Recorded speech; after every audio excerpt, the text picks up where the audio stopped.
Key muscles working for your dumbbell standing shoulder press, shoulders, triceps, core, alright?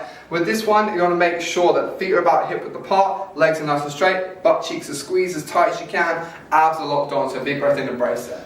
From there, elbows are going to start in just in front of the body and nice and tight, alright? You want to see those hands above your elbows here so we're stacked. From there, you push your weights to the roof, lock the arms out, and if you come to the side just here, you're going to see a nice straight line from Lana's hands to shoulders to hips to feet. She's still got her legs straight, butt cheeks on, abs locked on as well. Okay, and she's nice and tall. As she comes down, she rotates in a little bit, stays nice and close, comes to about shoulder height, and she doesn't go so low that her shoulder pops up. She stays set, in nice and tight, and then she just repeats the movement. Alright? So butt cheeks and abs are on, control all the way down, only as low as you can go without your shoulder popping up. Alright, and then popping all the way up to that top position. So I'm going to pop the dumbbells down a second, and we're just going to have a little look at Lana's back. So the reason that we have our elbows in tight like so is so that our scapulars, our shoulder blades here, can move around the body, alright? So if Lana does a good rep, you can see it comes up, around, and then sets back into place.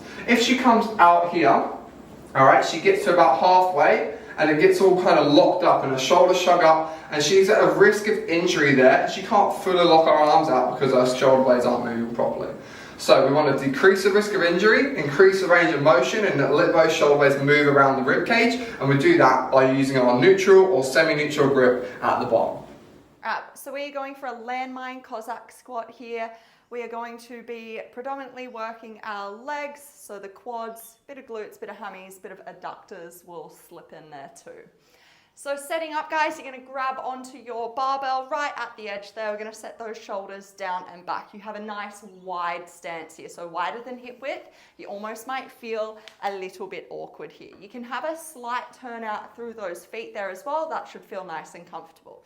Now from here, what we're going to do is we're going to push our hips to the back as we bend over to one side. So we're going to bend our knee, push the hips to the back, keep the chest proud, nice big sink, power back up and out.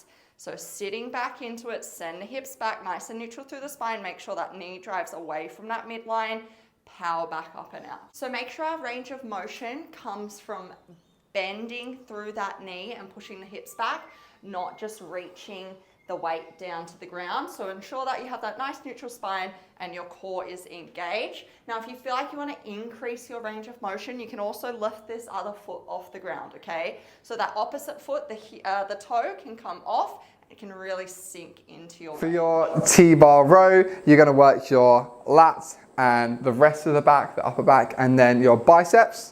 Okay, and then our core is going to work a lot as well because we're going to have to hold ourselves in a bent over position. So those legs, that posterior chain, the back of the legs are going to have to work too. A lot going on here, so make sure you brace and focus on the cues that we give you now. So when you've got your bar set up in the landmine, if you don't have a landmine, you can pop it in the corner. You have it straight out, your weight is going to be on the end. Your handles might be a solid triangle, there might be a specific attachment that you've got set up, or it might just be two handles through a grip like this. Are you taking a piss, mate?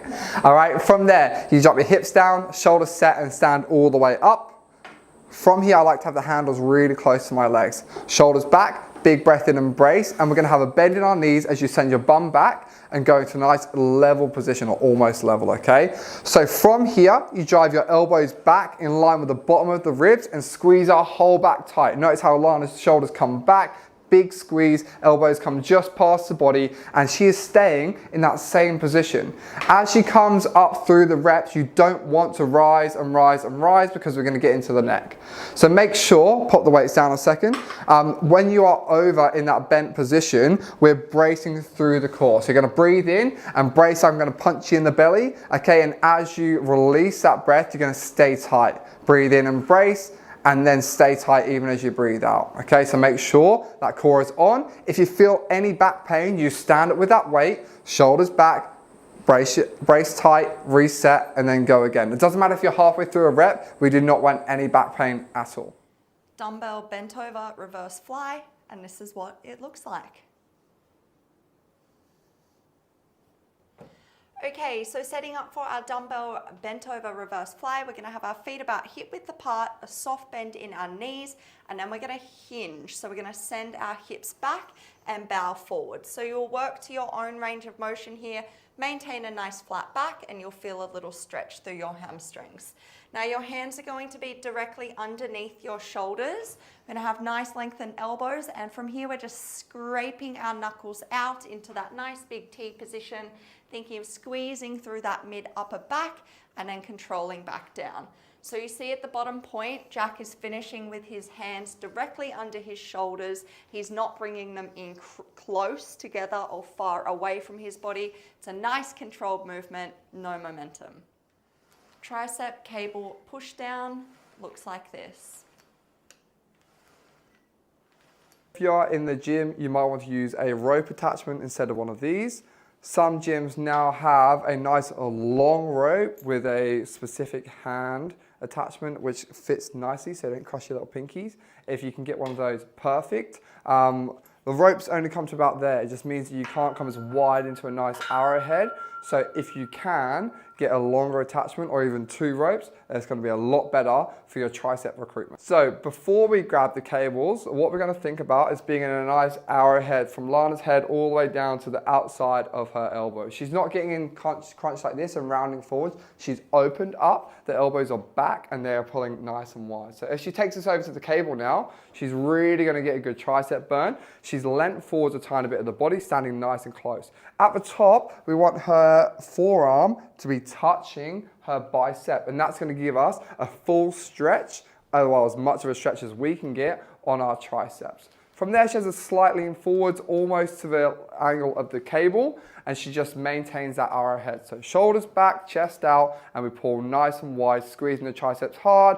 Don't move the elbows back and forwards, but bending to get the bicep and forearm touching, and then out. As soon as you round or you start to have to lean into it or change anything, all right, that is technical failure. If you can't recorrect the form, that is the end of your set and you have reached that end point, okay? If you can maintain strict and grind a few more out, amazing. And we should be able to do that by the end of the program.